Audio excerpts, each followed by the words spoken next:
إن الحمد لله نحمده ونستعينه ونستغفره ونعوذ بالله من شرور أنفسنا ومن سيئات أعمالنا من يهده الله فلا مضل له ومن يضلل فلا هادي له وأشهد أن لا إله إلا الله وحده لا شريك له وأشهد أن محمدا عبده ورسوله أما بعد فأعوذ بالله السميع العليم من الشيطان الرجيم وإن كنتم مرضى أو على سفر أو جاء أحد منكم من الغائط أو لامستم النساء فلم تجدوا ماء فتيمموا سعيدا طيبا فامسحوا بوجوهكم وأيديكم منه.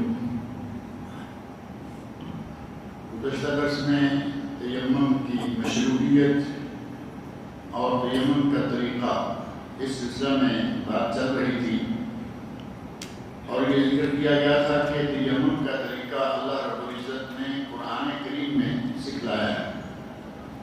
اور اس سلسلہ میں ام المؤمنین حضرت عائشہ صدیقہ رضی اللہ عنہا والا مشہور واقعہ ذکر ہوا تھا کہ ان کے ایک سفر کے دوران ہار کے گم ہو جانے کے نتیجہ میں مسلمانوں کی صحابہ کی پوری جماعت کو تاخیر ہو گئی. جہاں آپ رکے ہوئے تھے وہاں پانی نہیں تھا اور بالآخر نماز کا وقت ہو گیا. صحابہ کرام کہنے لگے کہ عائشہ رضی اللہ عنہا کی وجہ سے ہم لیٹ ہو گئے. حضرت ابو بکر صدیق رضی اللہ عنہ بڑے ناراض ہوئے. حضرت عائشہ رضی اللہ عنہ جو کہ ان کی بیٹی ہیں ان کے پاس گئے, انہیں سخت سست کہا اور اتنے میں اللہ رب العزت نے قرآن کریم کی آیت نازل فرما دی جو کہ سورۃ المائدہ کی آیت نمبر 6 ہے.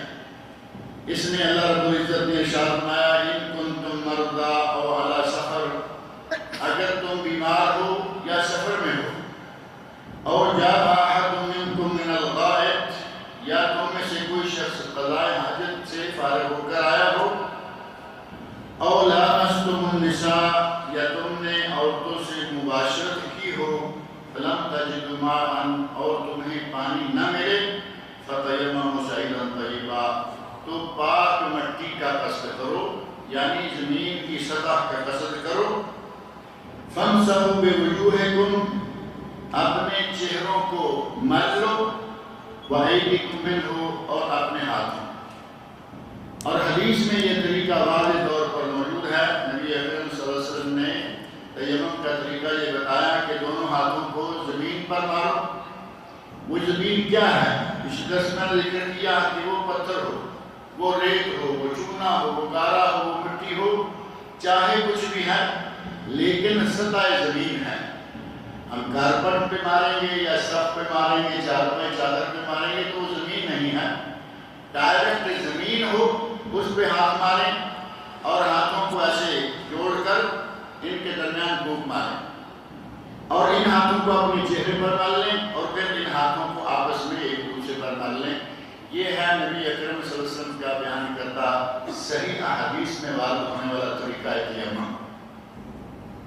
اور اس کے دلائل میں سے بعض احادیث ذکر کی جا چکی ہیں, جبکہ ایک حدیث حضرت عمرو بن عاص رضی اللہ عنہ سے مروی ہے جو کہ مسند امام احمد, ابو داؤد, دارقطنی, مستدرک امام حاکم اور صحیح ابن حبان میں موجود ہے. اس حدیث میں وہ کہتے ہیں بعث انہ لما بعث فی غزوۃ ذات السلاسل قال احتلمت فی لیلۃ باردۃ شدیدۃ البرد. غزوہ ذات السلاسل ایک غزوہ ہے نبی اکرم صلی اللہ علیہ وسلم کے غزوات میں سے. کہتے ہیں کہ مجھے اس غزوے میں بھیجا گیا اور ایک بہت ہی ٹھنڈی شدید البرد, انتہائی ٹھنڈی رات تھی. اس رات میں مجھے احتلام ہو گیا. فاشفقت ان اغتسلت ان اهلك فتيممت, میں ڈر گیا کہ اگر اتنی ٹھنڈی رات میں نے غسل کیا تو میں مر جاؤں گا. سردی اتنی زیادہ تھی کہ مجھے اپنی جان کا خطرہ ہو گیا, میں ہلاک ہو جاؤں گا. فتیممت, تو میں نے تیمم کر لیا, غسل نہیں کیا, وضو نہیں کیا, تیمم کر لیا. ثم صلیت باصحابی صلاۃ الصبح, اور پھر میں نے اپنے صحابہ کو, اپنے ساتھیوں کو صبح کی فجر کی نماز پڑھا دی. فلما قدمنا على رسول اللہ صلی اللہ علیہ وسلم ذکر ذلك له، جب ہم سفر سے واپس پلٹ کر آئے تو میرے ساتھیوں نے، صحابہ کرام نے نبی اکرم صلی اللہ علیہ وسلم کے سامنے یہ واقعہ ذکر کیا کہ عمرو بن عاص رضی اللہ عنہ نے اس طرح کیا ہے. فقال، تو نبی اکرم صلی اللہ علیہ وسلم نے ان سے مخاطب ہو کر فرمایا، یا عمرو صلیت باصحابک وانت جنب، اے عمر تو نے اپنے ساتھیوں کو جنابت کی حالت میں نماز پڑھائی. فقلت، تو میں نے عرض کیا، ذکرت قول اللہ تعالی، اے اللہ کے رسول مجھے اللہ رب العزت کا یہ ارشاد یاد آ گیا جو کہ سورۃ نساء کی آیت نمبر 29 میں ہے، وَلَا تَقْتُلُوا أَنفُسَكُمْ، اپنی جانوں کو خود اپنے ہاتھوں قتل نہ کرو، ان اللہ کان بکم رحیما، اللہ تو تمہارے ساتھ بہت ہی رحم کرنے والا نہایت مہربان ہے. اللہ نے قرآن کریم میں فرمایا ہے کہ اپنی جانوں کو خود ہلاک نہ کرو. مجھے یہ آیت یاد آئی، موسم دیکھا کہ اتنی سردی ہے، اگر میں غسل کرتا ہوں تو کہیں سفر میں مر ہی نہ جاؤں. میں نے تیمم کیا اور نماز پڑھائی. فضحک رسول اللہ صلی اللہ علیہ وسلم، نبی اکرم صلی اللہ علیہ وسلم یہ بات سن کر ہنس دیے. ولم یقل شیئا، اور آپ نے کوئی بات اور نہیں کہی. اب نبی اکرم صلی اللہ علیہ وسلم کا کسی بات کو سن کر ہنسنا یا مسکرا دینا اور کوئی کلمہ نہ کہنا، یہ اس بات کی دلیل ہے کہ وہ شریعت ہو گئی، وہ ہمارے لیے دین ہو گیا. نبی اکرم صلی اللہ علیہ وسلم اس بات کو ناجائز سمجھتے، اگر اس بات کو ناپسند کرتے کوئی معنی ہی نہیں تھا کہ نبی غلط بات دیکھیں اور خاموش رہیں. آپ کا خاموش رہنا، کوئی لفظ نہ کہنا، بلکہ الٹا خوش ہو کے ہنسنا کہ میرے صحابی نے اللہ رب العزت کی آیت کو یاد کر کے اس پر کس طرح عمل کر لیا اور جان بچا لی. اس حدیث سے یہ معلوم ہوا کہ اگر کسی کو ایسی جنابت کی حالت ہے، حالات ایسے ہیں جیسا کہ ان کو پیش ہیں، سفر میں ہیں، انتہائی سرد علاقے میں ہیں اور غسل کرنے کی حالت میں مرنے کا خطرہ ہے، خدشہ ہے، ایسے میں اگر کوئی بغیر غسل کیے، بغیر وضو کیے صرف تیمم کر کے نماز پڑھتا ہے، اس کی نماز صحیح ہے. اب مسئلہ ہے کہ قرآن کریم میں اللہ رب العزت نے جو فرمایا ہے فَتَيَمَّمُوا صَعِيدًا طَيِّبًا، صعید ہے کیا؟ فرمایا کہ پانی نہ ملے تو زمین، سرزمین یا مٹی، خاص طور پر فَتَيَمَّمُوا صَعِيدًا طَيِّبًا، پاک صعید یا پاک سرزمین کا ارادہ کرو. یہاں صعید کا لفظ استعمال کیا اللہ رب العزت نے، اس کا معنی کیا ہے؟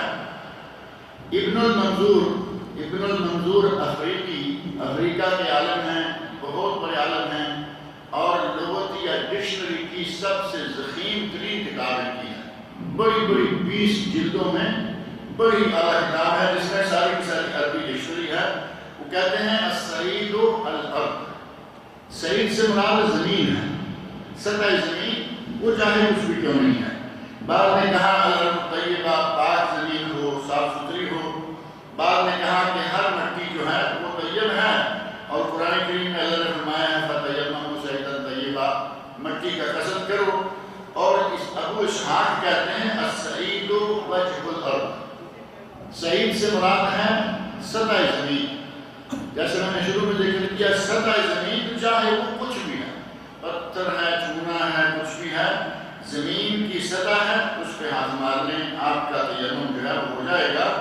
وَعَلَى الْإِنسَانِ أَن يَضْرِبَ بِيَدَيْهِ وَجْهَ الْأَرْضِ وَلَا يُبَالِي أَكَانَ فِي الْمَوْضِعِ تُرَابٌ أَمْ لَا، آدمی زمین پر ہاتھ مارے، اس کی کوئی پرواہ نہ کرے کہ وہاں مٹی ہے یا نہیں ہے، یعنی زمین ہے، ہاتھ مارے، اس کا تیمم ہو جائے گا. اور اس سلسلہ میں بعض روایات بھی موجود ہیں، کہتے ہیں لو ان ارضا كانت كلها صخرا لا تراب عليه، اگر کہیں کوئی آدمی ایسی جگہ ہے کہ وہ ساری کی ساری پتھریلی زمین ہے، بظاہر وہاں مٹی نظر تک نہیں آتی، ثم ضرب المتيمم يده على ذلك الصخر، تیمم کا ارادہ کر کے آدمی اس پہاڑی چٹان پر اپنے دونوں ہاتھ مارے، لكان ذلك طهورا اذا مسح به وجهه، اگر وہ تیمم کا پورا طریقہ اس طرح ادا کر دے تو اس کا تیمم ہو گیا، اس کی طہارت ہو گئی. اب تیمم کرنے کا طریقہ اس حدیث کا میں نے اشارہ کیا ہے کہ نبی اکرم صلی اللہ علیہ وسلم نے وہ طریقہ بھی بیان فرمایا ہے. وہ طریقہ مسند امام احمد، ابو داؤد اور سنن ترمذی میں صحیح سند کے ساتھ حدیث ثابت ہے. اس میں حضرت عمار بن یاسر رضی اللہ عنہ بیان فرماتے ہیں کہ نبی اکرم صلی اللہ علیہ وسلم نے تیمم کے بارے میں فرمایا ضربۃ للوجہ والیدین والکفین. ضربۃ کا معنی ہے ایک مرتبہ ہاتھ کو زمین پر مارنا. ہمارے پاک و ہند میں ہمارے علماء کرام کی اکثریت ایسی ہے جو ایک ضعیف سند سے ثابت روایت ہے جس میں ضربتین آیا ہے، ضربہ للوجہ و ضربہ للیدین، یعنی ایک مرتبہ زمین پہ مارو تو منہ پہ ہاتھ مار لو، پھر زمین پہ مارو اور ہاتھوں کو ہاتھوں پہ مار لو، 2 ضربے. جبکہ وہ سند کے اعتبار سے روایت ضعیف ہے اور صحیح سند سے ثابت روایت میں ایک ہی ضربہ ہے. زمین پہ ہاتھ مارو، اکٹھا کر کے قرآن میں پھونک مارو تاکہ مٹی زیادہ ہے تو وہ اڑ جائے، منہ پہ مار لو اور بعد میں ہاتھوں پہ مار لو. ایک ہاتھ کو دوسرے پہ مار لو، آپ کا تیمم مکمل ہو گیا. حضرت عمار بن یاسر رضی اللہ عنہ کی یہ معروف حدیث جو ہے صحیح سند سے ثابت ہے. اسی طرح حضرت عبدالرحمن بن ابزہ رضی اللہ تعالیٰ عنہ کو کہتے ہیں جاء رجل الی عمر بن الخطاب رضی اللہ عنہ، عمر بن خطاب رضی اللہ عنہ کے پاس ایک آدمی آیا اور اس نے کہا انی اجنبت فلم اصب الماء، اے امیر المومنین میں جنابت سے ہو گیا لیکن مجھے پانی نہ ملا. تو حضرت عمار بن یاسر رضی اللہ عنہ پاس ہی کھڑے ہیں، انہوں نے حضرت عمر فاروق رضی اللہ عنہ سے مخاطب ہو کر کہا اما تذکر انا کنا فی سفر انا وانت، امیر المومنین میں اور آپ دونوں ایک سفر میں تھے، فاما انت فلم تصلی، جنابت کی حالت ہو گئی اور آپ نے نماز نہیں پڑھی تھی، واما انا فتمعت فصلیت، میں زمین میں لوٹ پوٹ ہو گیا. اب ان کو تیمم وضو کے تیمم کا تو سمجھ آ گئی کہ اتنا کرنا ہے. اب غسل کا تیمم کیا ہے؟ کہتا ہے کہ میں نے زمین پہ لیٹنا شروع کیا، میں سمجھا کہ اب میرا غسل کا تیمم بھی ہو گیا ہے اور اٹھا اور نماز پڑھ لی. فذکرت للنبی صلی اللہ علیہ وسلم، یہ بات میں نے نبی صلی اللہ علیہ وسلم سے آ کر ذکر کی. فقال النبی صلی اللہ علیہ وسلم، نبی اکرم صلی اللہ علیہ وسلم نے ارشاد فرمایا انما یکفیک ہکذا، یہ اتنا لوٹ پوٹ ہونے کی ضرورت نہیں تھی، تمہارے لیے صرف اتنا ہی کافی تھا. فضرب النبی صلی اللہ علیہ وسلم بکفیہ الارض، نبی صلی اللہ علیہ وسلم نے اپنی دونوں ہتھیلیاں زمین پہ ماری، ونفخ فیہما، ان دونوں میں آرام سے تھوڑی سی پھونک مار دی، ثم مسح بہما وجہہ وکفیہ، پھر آپ نے اپنا چہرہ مبارک ان کے ساتھ مل لیا اور کفیہ، آپ نے دونوں ہاتھوں کو ایک دوسرے پر مل لیا. اور یہ بھی صحیح سند سے ثابت حدیث ہے جو کہ صحیح بخاری اور صحیح مسلم میں موجود ہے. صحیح بخاری اور صحیح مسلم کی حدیث موجود ہے کہ ایک ہی مرتبہ زمین پہ ہاتھ مارا اور اسی سے چہرے اور اسی سے ہاتھوں کو ایک دوسرے پر مل لیا. اب آدمی بیمار بخاری اور مسلم کی حدیث بھی چھوڑ دے. دوسری جو صحیح سند سے ثابت حدیث ہے مسند امام احمد، ابو داؤد اور ترمذی کی، وہ بھی چھوڑ دے اور کسی ضعیف روایت کو اس لیے لے لے کہ میرے استاد نے، میرے پیر نے، میرے مولوی نے، میرے امام نے کہا ہے، تو یہ زیادتی والی بات ہے. صحیح حدیث چاہے کسی استاد نے وہ بتائی ہے یا نہیں، کسی استاد کا اس پر عمل ہے یا نہیں، کسی کی عمل کی ضرورت نہیں ہوتی. محدثین کرام کا قاعدہ ہے کہ حدیث فی نفس سے ہی ثابت ہوتی ہے، کسی کے عمل سے نہیں. کوئی عمل کرے حدیث پر عمل کرتے ہوئے، حدیث کی صحت کو لوگوں کے عمل سے نہیں جانچا جائے گا. لوگ اس عمل نہیں کر لی اس لیے حدیث صحیح نہیں. حدیث صحیح ہوگی، حجت ہوگی بے نفس سے ہی. اب یہ دیکھنا ہے کہ اس پہ عمل کون کرتا ہے، کوئی کم کرے یا زیادہ کرے. حدیث اگر صحیح ہے تو وہ صحیح ہے، اس پہ عمل کرنا چاہیے. اور یہ بخاری مسلم کی حدیث موجود ہے کہ صرف ایک ضرب کافی ہے، لیکن ہمارے یہاں ایک ضرب پر کفایت نہیں کی جاتی. نواقض تیمم کیا ہیں؟ یعنی جس طرح وضو توڑنے کے کچھ اسباب ہیں یا وضو ٹوٹنے کے اسباب ہیں، اسی طرح تیمم کے ٹوٹنے کے بھی اسباب ہیں. اور ان میں سے پہلی چیز یہ کہ جو نواقض وضو توڑنے کے ہیں وہی نواقض تیمم توڑنے کے بھی ہیں. خما خرج من السبیل، پہلے یہ تفصیل گزر چکی ہے کہ وضو کن کن چیزوں سے ٹوٹ جاتا ہے۔ ما خرج من السبیل، جو بول براز کی جگہ سے اگر کوئی چیز نکل جائے، پیشاب ہے، پخانہ ہے، منی، وضی، ودی، یہ 5-7 چیزیں پہلے ذکر ہوئی۔ پھر بے ہوشی، اگر کسی کو بے ہوشی ہو جائے، وہ چاہے باوضو تھا، اس کا وضو ٹوٹ گیا، تو ان ساری چیزوں کو تیمم کے توڑنے کا بھی ساتھ ہی ساتھ عمل حاصل ہے کہ جس طرح وضو ٹوٹ جاتا ہے ہم چیزوں سے، اسی طرح تیمم بھی ٹوٹ جاتا ہے۔ اس سلسلہ میں حضرت عمار بن یاسر رضی اللہ عنہ کی ایک حدیث جو ہے وہ حضرت میمونہ رضی اللہ عنہ کی ہے۔ تیمم جدار یا دیوار پر بھی کیا جا سکتا ہے۔ نواقض کا ذکر کرنے سے پہلے وہ ذکر کر لیں کہ اگر زمین نہیں دیوار ہے تو دیوار پہ ہاتھ ماریں گے تب بھی تیمم ہو جائے گا۔ اور یہ الحمدللہ ایک اچھی چیز ہے کہ بعض دفعہ ایسا ہے کہ آدمی کو زمین کوئی صاف نظر نہیں آ رہی، دیوار صاف نظر آ رہی ہے، اس پہ ہاتھ ماریں۔ عارض بیان کرتے ہیں سمیت عمیرن مولا ابن عباس، حضرت ابن عباس رضی اللہ عنہ کے آزاد کردہ غلام عمیر سے میں نے سنا، قال اقبلت انا و عبداللہ بن یسار، میں اور عبداللہ بن یسار جو کہ حضرت میمونہ رضی اللہ عنہ کے آزاد کردہ غلام تھے، میمونہ رضی اللہ عنہ جو کہ نبی صلی اللہ علیہ وسلم کی زوجہ محترمہ ہیں، کہتے ہیں کہ ہم ابو جہل ابن حارث ابن سلمہ انصاری کے پاس آئے تو ابو جہل نے کہا اقبل النبی صلی اللہ علیہ وسلم نحوے اقبل النبی صلی اللہ علیہ وسلم من نحوے بیر جمل، نبی صلی اللہ علیہ وسلم بیر جمل کی طرف سے آ رہے تھے، فلقیہ رجل، ایک آدمی آپ سے ملا، فسلم علیہ، اور اس نے نبی صلی اللہ علیہ وسلم کو سلام کیا، فلم يرد علیہ نبی صلی اللہ علیہ وسلم، نبی صلی اللہ علیہ وسلم نے اس کے سلام کا جواب نہیں دیا، حتی اقبل علی الجدار، بلکہ اس سے پہلے آپ ایک دیوار کی طرف بڑھے،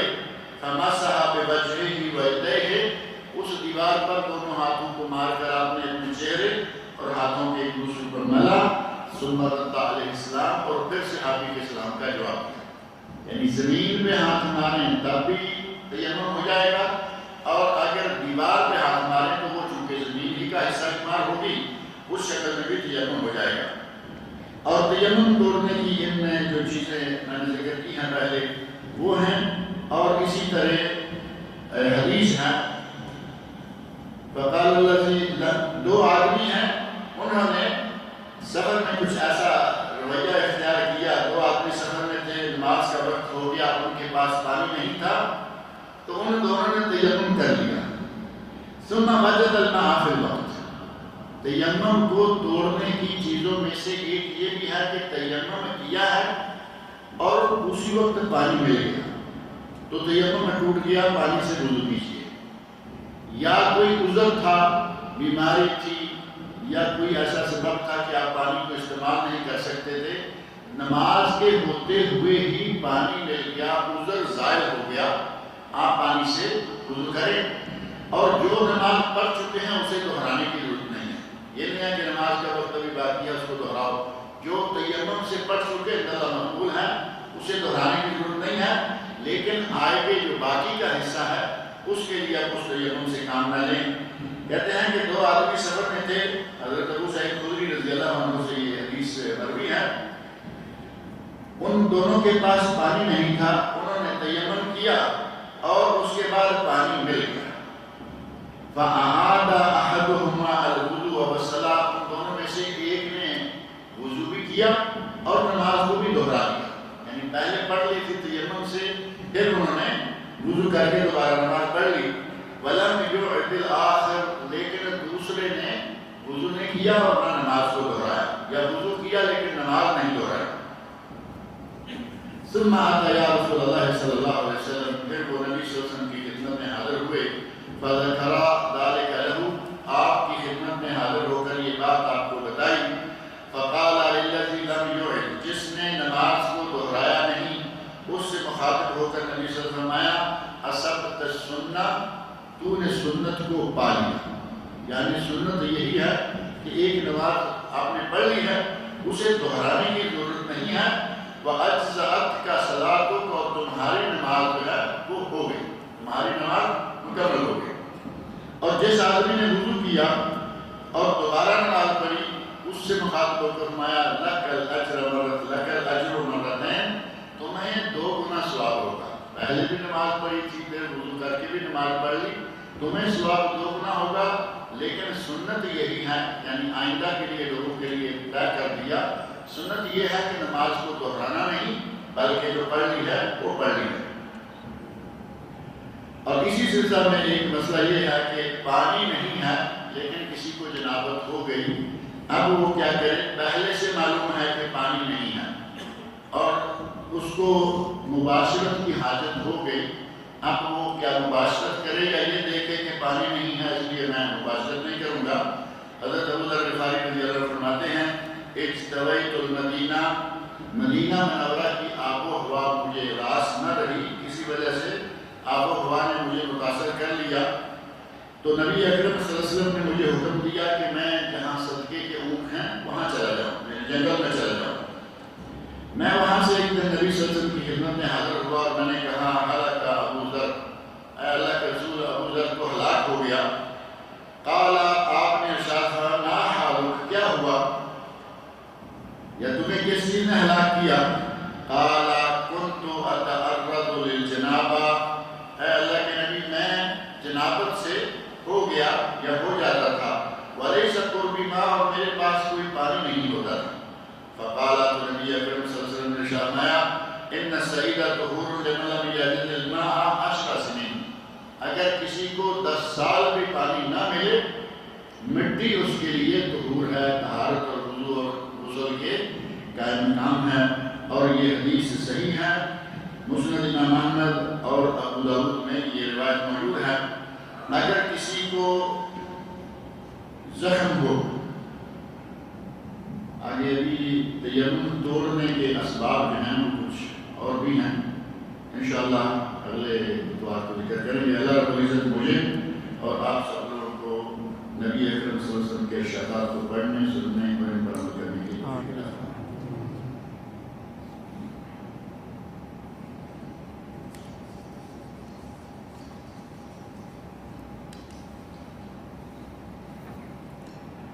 نماز پڑھنے کے دوران امام صاحب تلاوت کر رہے ہوں تو نام محمد صلی اللہ علیہ وسلم آ جائے تو مقتدی ضرور پڑھ سکتا ہے یا نہیں؟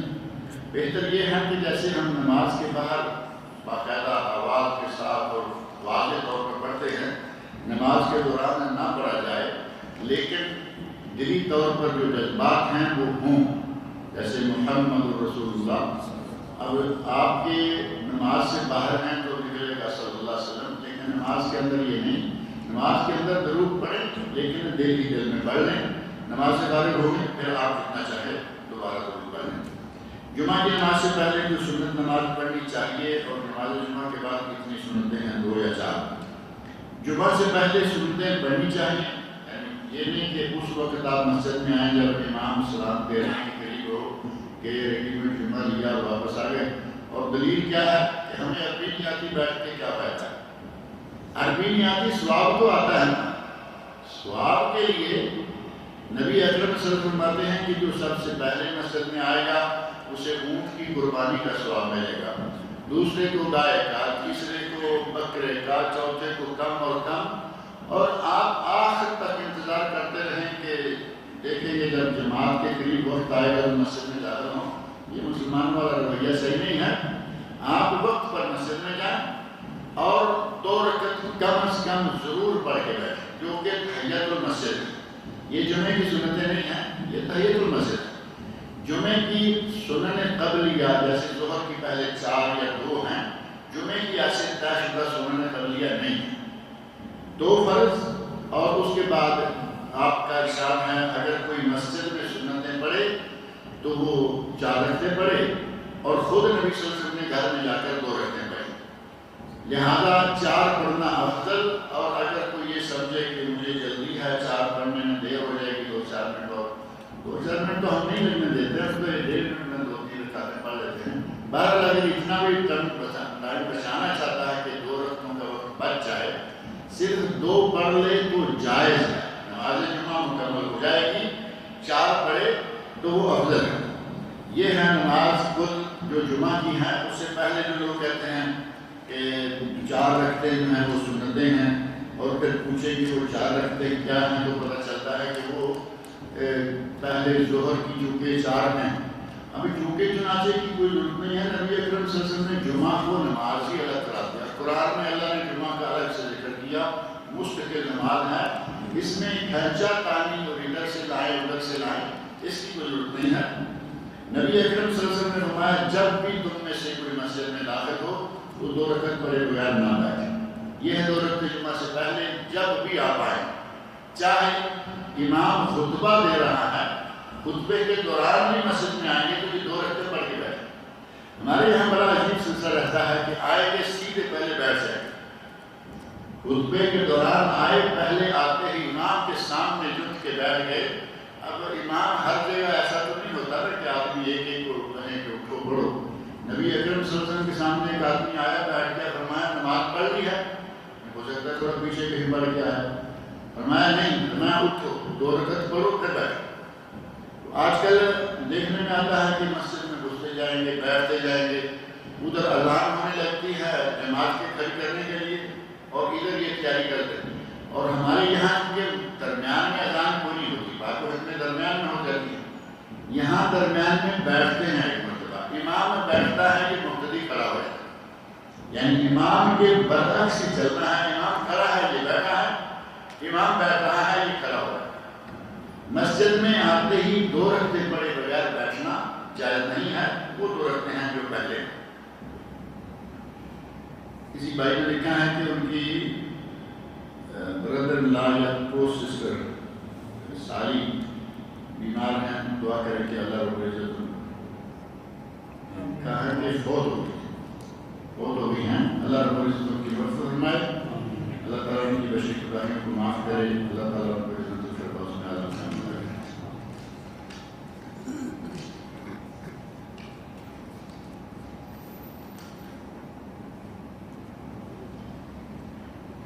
سوال ہیں یہ تو میرا خیال ہے کچھ کر لیتے ہیں یہ تو پھر باری باری انشاءاللہ.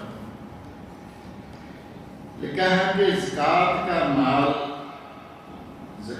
مال پر کس کا حق ہے اور کہاں خرچ کرنا چاہیے. زکوٰۃ کے مال پر 8 قسم کے لوگوں کا حق ہے اور وہ سورۃ التوبہ میں 8 کے 8 کی 1 سے لے کر ساروں کا ذکر موجود ہے. انما الصدقات للفقراء والمساکین، یہاں سے لے کے آخر تک ان 8 کے 8 کو آپ نے زکوٰۃ دینی ہے.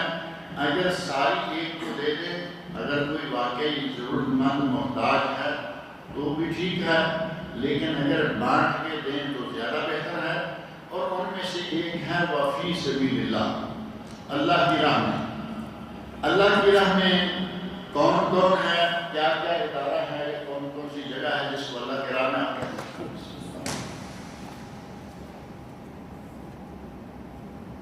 کون کون سے ادارے کو، کون کون سے مبارکہ چیز کو اللہ کے نام سے کہہ سکتے ہیں، فی سبیل اللہ کہہ سکتے ہیں. وہ سب سے پہلے تمام مفسرین نے کہا کہ سب سے پہلا جو اس سلسلہ میں ادارہ آتا ہے وہ ہے جہاد فی سبیل اللہ. وفی سبیل اللہ جو ہے اس سے مراد ہے جہاد.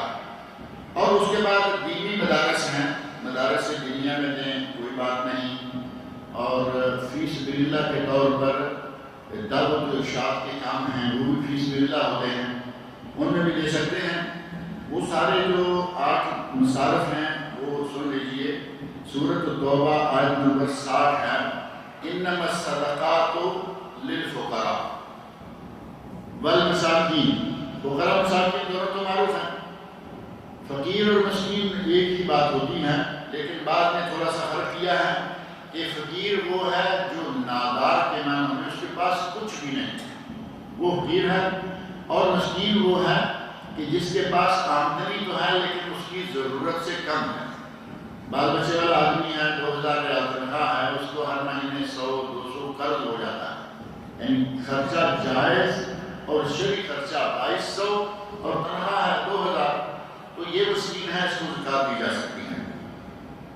والعاملین علیہا، اور جو حکومت کی طرف سے اس زکوٰۃ اور صدقات کے مال کو اکٹھا کرنے کے لیے لوگ مقرر ہیں یعنی جو ملازم ہیں یہ کام کرتے ہیں جمع زکوٰۃ کا جمع کا، ان پر بھی زکوٰۃ جائز ہے بطور تنخواہ۔ یہ نہیں کہ آپ ان کو دیں کہ یہ تمہارے لیے ہے، وہ تنخواہ جو زکوٰۃ کا مال جمع ہوا ہے اس میں سے وہ تنخواہ کے طور پر لے سکتے ہیں۔ والمؤلفۃ قلوبہم، اور وہ لوگ جن کے دلوں کو آپ نے دلوں کی تعریف کرنی ہے، دلوں کو نرم کرنا ہے، کافر ہے کسی علاقے میں بڑا ظالم ہے، مسلمان اس کے ہاتھوں بڑے تنگ ہیں، آپ سمجھتے ہیں کہ اس کو تھوڑا بہت زکوٰۃ کا پیسہ لگائیں گے تو مسلمانوں سے سختی کم کر دے گا، یہ بھی مؤلفۃ قلوب میں آتا ہے۔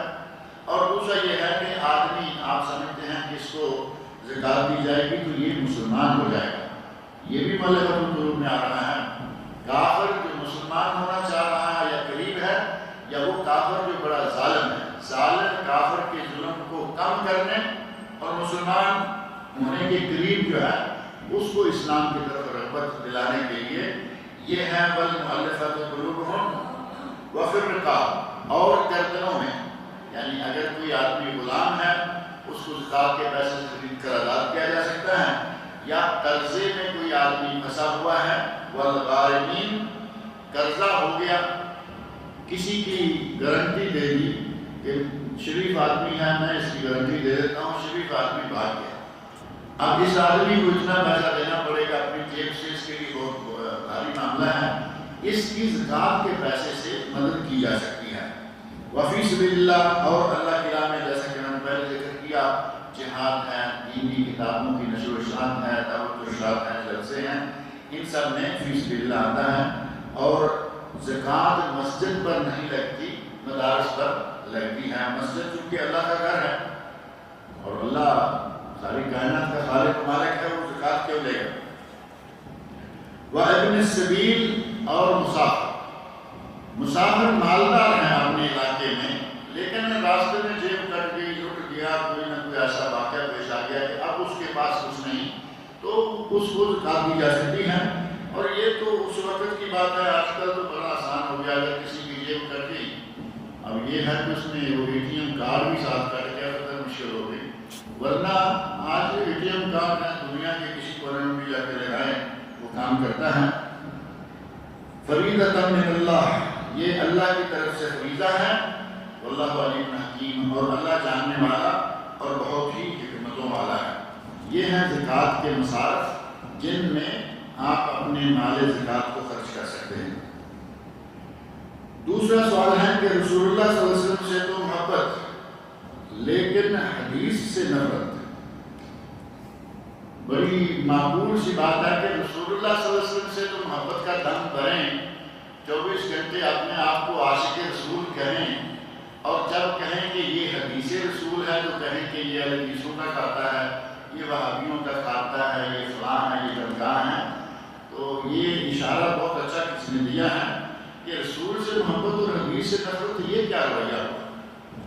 اگر رسول اللہ صلی اللہ علیہ وسلم سے آپ محبت رکھتے ہیں تو آپ کے ارشادات سے بھی محبت رکھیں، جو کچھ آپ نے فرمایا ہے اس پہ عمل کیجئے، جتنا ہو سکتا ہے اتنا تو کیجئے، سارا کوئی بھی نہیں کر پاتا، جتنا ہو سکتا ہے اس پہ عمل کرے، اور جو نہیں ہو پاتا اللہ تعالیٰ جانتا ہے کہ یہ اس کی طاقت سے باہر تھا، اور اللہ رب العزت نے ہمارے لیے باقاعدہ سورۃ البقرہ آخری آیات لا یکلف اللہ نفسا الا وسعها، اللہ نے کسی کو اس کی طاقت سے زیادہ مکلف ہی نہیں کیا۔ مطلب یہ ہے کہ آج کل انڈیا اور پاکستان، اسی طرح بنگلہ دیش اور دوسرے ملکوں میں رسول صلی اللہ علیہ وسلم سے محبت تو کرتے ہیں، لیکن جب حدیث کی باری آتی ہے تو انکار کرتے ہیں۔ اللہ تعالیٰ ہمارے تمام مسلمانوں کو حدیث رسول صلی اللہ علیہ وسلم پر عمل کرنے کی توفیق عطا فرمائے۔ اللہ تعالیٰ مجھے اور آپ سب لوگوں کو نیکی پر عمل کرنے کی توفیق عطا فرمائے۔ یہ سوالات ہیں انشاءاللہ